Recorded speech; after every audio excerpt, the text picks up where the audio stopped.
स्वागत है आप सभी का इंग्लिश डेवलपमेंट कोर्स क्लासेज में। और मैं आप सभी का दोस्त पंकज कुमार स्वामी फिर से आपके लिए नया टॉपिक लेके ना इंटरेस्टिंग चीजें लेकर आपके सामने हाजिर हूं। अब देखो दोस्तों, अपन आज जो टेंस ले रहे हैं वो है प्रेजेंट परफेक्ट टेंस। देखो इसके बारे में वैसे मैंने आपको पहले एक बार बताया था कि वर्ब की जो थर्ड फॉर्म होती है वो तब यूज होती है जब कोई काम या तो स्टार्ट ही नहीं किया हो या फिर स्टार्ट करके उसे पूरा कर लिया हो। कहने का मतलब है कि वो कार्य बीच में जारी नहीं होना चाहिए। तो वो जो टेंस है या जिस वर्ब में वर्ब की थर्ड फॉर्म को जिस टेंस में लिखा जाता है वो है हमारा present perfect tense.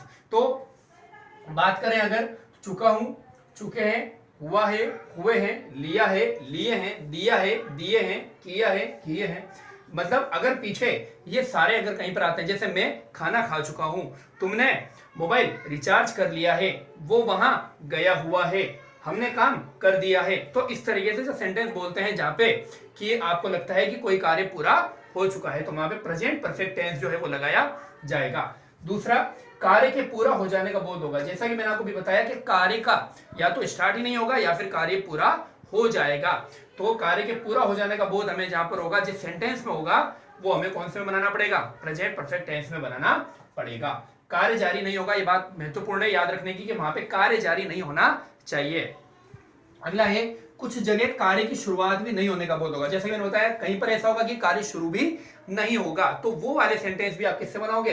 Present perfect tense से बनाओगे। जैसे तुमने अब तक पढ़ना शुरू नहीं किया, वो अभी तक गांव नहीं गया। इस प्रकार के सेंटेंस हम बना सकते हैं प्रेजेंट परफेक्ट टेंस से। अच्छा दोस्तों, ये बहुत इंपॉर्टेंट बात है जो कि अगर हमें समझ में आ गई तो हमें प्रेजेंट परफेक्ट टेंस समझ में आ जाएगा। देखो दोस्तों, अगर कोई कार्य आपने कभी भी किया है लेकिन उसका प्रभाव अभी भी वर्तमान में है, तो इसका मतलब आप याद रखेंगे वहां पर भी प्रेजेंट परफेक्ट टेंस लगाया जाएगा। जैसे अगर मैं कहूं मैंने अपनी फीस जमा करा दी है, चाहे मैंने 2 महीने पहले फीस जमा करवाई थी लेकिन अब मुझे फीस वापस जमा नहीं करानी है और मैं कोचिंग में या कहीं पर भी जहां पर भी पढ़ता हूं स्कूल वगैरह में, वहां पर मैं कंटिन्यू अपनी स्टडी रख सकता हूं। तो 2 महीने पहले जमा कराई गई फीस का जो इफेक्ट है वो आज भी वर्तमान में है, तो हम फीस जमा कराने के लिए हमेशा प्रेजेंट परफेक्ट टेंस को काम में लेंगे। तो ये बहुत इंपॉर्टेंट चीज है, इसको जरूर आप ध्यान में रखें।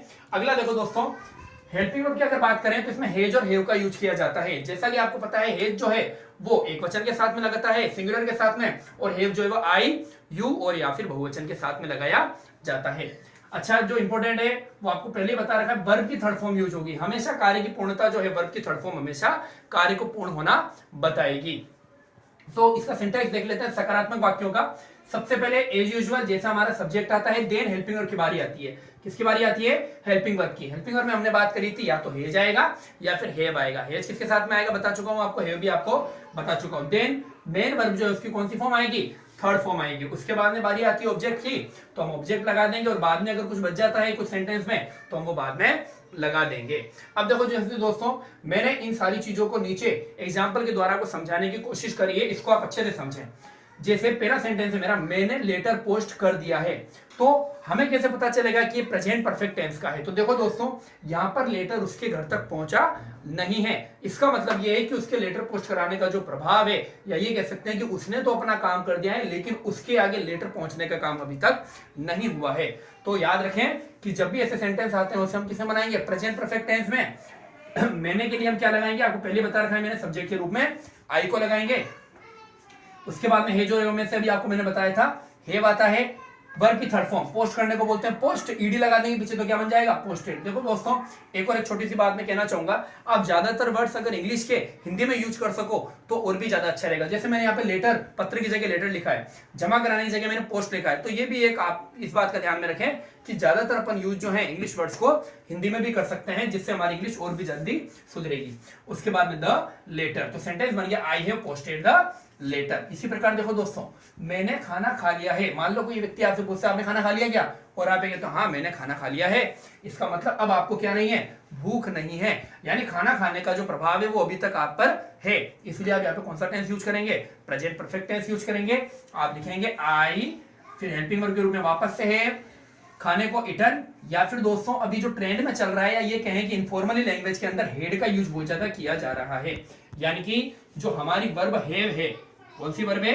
हैव। इसका मतलब ग्रहण करने से भी होता है, ग्रहण करने से या फिर लेने से भी होता है।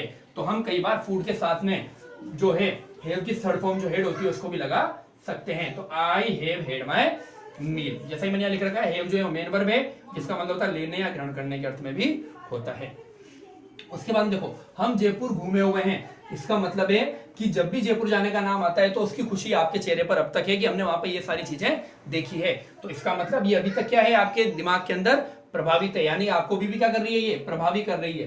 तो इसलिए चाहे आप कभी भी घूम के आए हो, लेकिन आप जब जिस समय आप ये बात कर रहे हैं उस समय भी उसका प्रभाव आप पर है। इसलिए आप क्या करेंगे, इसे प्रेजेंट परफेक्ट टेंस से बनाएंगे। वी हम के लिए हम क्या लिखेंगे, वी। उसके बाद में आपको जैसा कि मैंने बताया था, हैव आएगा, बहुवचन है तो घूमने को कहते हैं विजिट, पीछे लगा देंगे ईडी, बन जाएगा विजिटेड। कहाँ गए हुए हैं, जयपुर। ऐसे आप हजारों सेंटेंस बना सकते हैं। We have visited Indore, we have visited Agra, we have visited America. कहीं पर भी आप कोई भी सेंटेंस ऐसा बना सकते हैं। अच्छा, 4th नंबर सेंटेंस देखो दोस्तों, उन्होंने तुम्हें भी पार्टी में बुलाया है। इसका मतलब उसका प्रभाव यह है कि तुम्हें भी उसने आमंत्रित किया, यानी तुम भी वहां पर चल सकते हो। तो आप ये चीज ना कहकर अगर ये कहते हो, लेकिन उसका जो मेन कहने का मकसद है वो ये है कि तुम भी क्या हो, आमंत्रित हो। तो वहां पर हम क्या करेंगे, उन्होंने के लिए दे, फिर बाद में हैव। अच्छा, भी के लिए आपको मैंने पहले बताया था ऑल्सो आता है। बुलाने के लिए जो होता है उसको बोलते हैं इनवाइट। कई बार हम कहते हैं इनवाइट किया है, पीछे ईडी लगा देंगे तो क्या बन जाएगा, इनवाइटेड यू। कहां पर, टू द पार्टी। तो बनेगा they have also invited you to the party. तो बात आ गई समझोगे आपको दोस्तों, कि जब हम कोई कार्य करते हैं वर्तमान में या फिर थोड़ा सा भी अगर पहले किया, लेकिन उसका प्रभाव आज भी आप तक है, आज भी आप पर उसका प्रभाव है कार्य का, तो हम उसको हमेशा प्रेजेंट परफेक्ट टेंस में ही बनाएंगे। अब देखो दोस्तों, कुछ महत्वपूर्ण शब्द हैं जो कि इस टेंस के साथ में ज्यादातर यूज किए जाते हैं, जिसको मैंने एक एक करके लिया 1 बाय 1। सबसे ज्यादा अपन यूज करते हैं ऑलरेडी। हम कई बार कहते हैं मैं ऑलरेडी खाना खा के आया हूं, तो वो ऑलरेडी का मतलब होता है पहले से ही। क्या होता है, पहले से ही। जैसे सेंटेंस देखो, मैंने पहले से ही अपना काम खत्म कर लिया है। तो मैंने के लिए क्या आएगा, आई, देन क्या आएगा, हेल्पिंग वर्ब हैव, फिर बाद में क्या आएगा दोस्तों, ऑलरेडी। कहां पर आएगा, हेल्पिंग वर्ब के तुरंत बाद में। फिर बाद में वापस वर्ब की थर्ड फॉर्म, खत्म करने को बोलते हैं फिनिश, पीछे लगा दिया ईडी, बन गया फिनिश्ड माय वर्क। अगला देखो, जस्ट। जस्ट का मतलब अपन कई बार बोलते हैं बस अभी, जस्ट अभी अभी मैंने नाश्ता किया ही है, जस्ट अभी अभी वो ऑफिस गया ही है। इसका मतलब, जस्ट का मतलब था बस अभी ही ये काम हुआ है। जैसे मैंने लिखा, बस अभी ही वह बाहर निकला ही है, तो हम क्या लिखेंगे, लड़का है तो ही, फिर एक वचन है तो हे जाएगा हेल्पिंग वर्ब में, फिर वापस से क्या आ जाएगा, जस्ट। और जाने के लिए वर्ब गो, गो की थर्ड फॉर्म आएगी गोन, और बाहर के लिए क्या आ जाएगा, आउट। तो छोटा सेंटेंस बन जाएगा he has just gone out. अगर मान लो अपन इसको दूसरी तरीके से बनाना चाहे तो ऐसे बना सकते हैं, he has gone out just now. यानी अगर आप पीछे जस्ट लगाते हैं तो आपको नाउ लगाना जरूरी है, लेकिन अगर आप गोन से पहले जस्ट लिखते हैं तो वहां पर आपको नाउ लगाना जरूरी नहीं है। दोनों का एक ही मतलब है, दोनों में कोई भी अंतर नहीं है।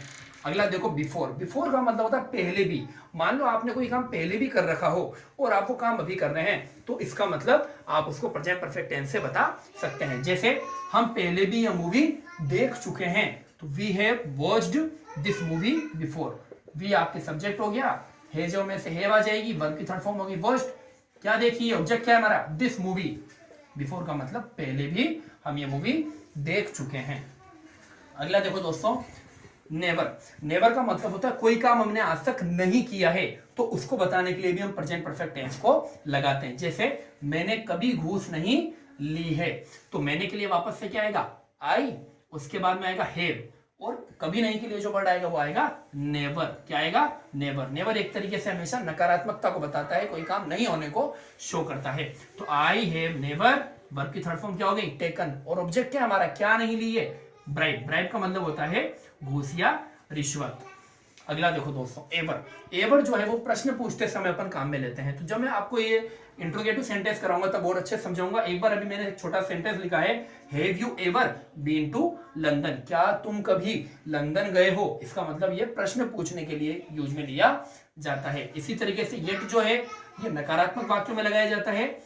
जैसे कोई काम आपने अभी तक नहीं किया, उसको शो करने के लिए आप क्या करते हो, लास्ट में येट लगा देते हो।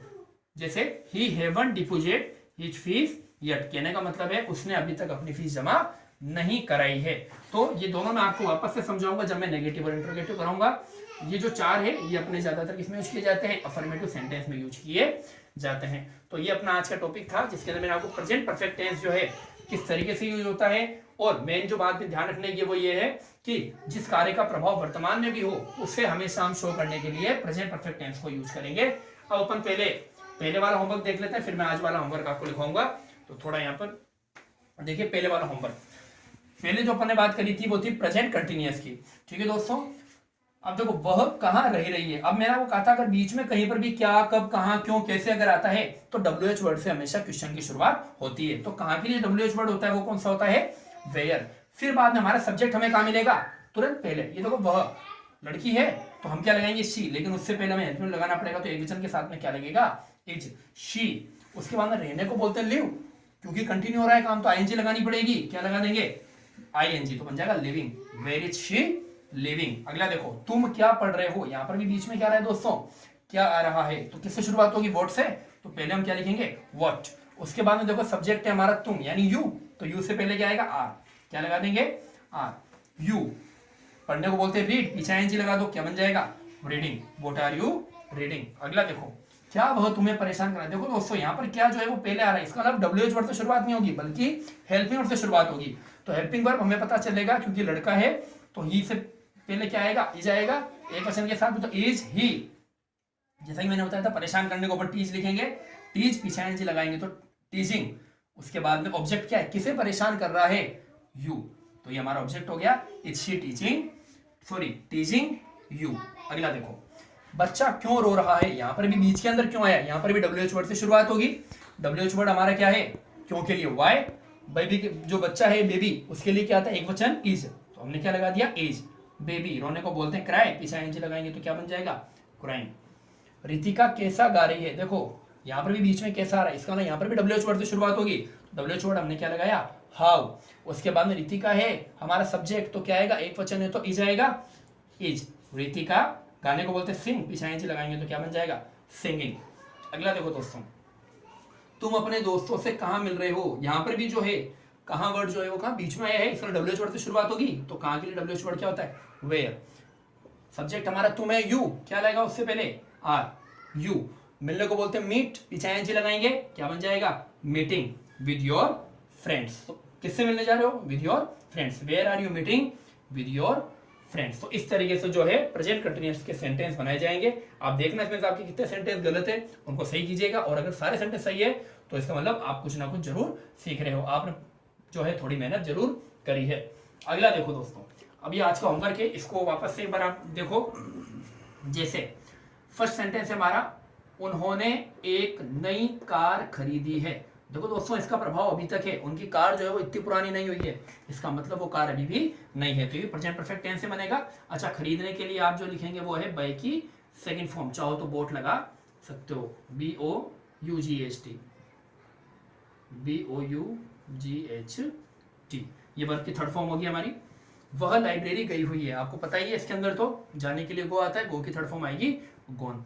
उसने कभी ऐसा खाना नहीं खाया है, देखो दोस्तों यहाँ पे कभी नहीं आ रहा है, और मैंने आपको बताया था जब कभी नहीं आता है तो क्या लगता है, नेवर। तो इस बात का ध्यान रखेंगे कि यहाँ पर जो है नेवर को जरूर यूज करना पड़ेगा। आप कैसे यूज करते हैं दोस्तों मैं आपके ऊपर छोड़ता हूँ। अगला हम पहले से ही, देखो पहले से ही मैंने आपको वर्ड बताया था ऑलरेडी, क्या वर्ड बताया था, ऑलरेडी। तो यहाँ पर जो इस्तेमाल होगा वर्ड वो कौन सा होगा, ऑलरेडी।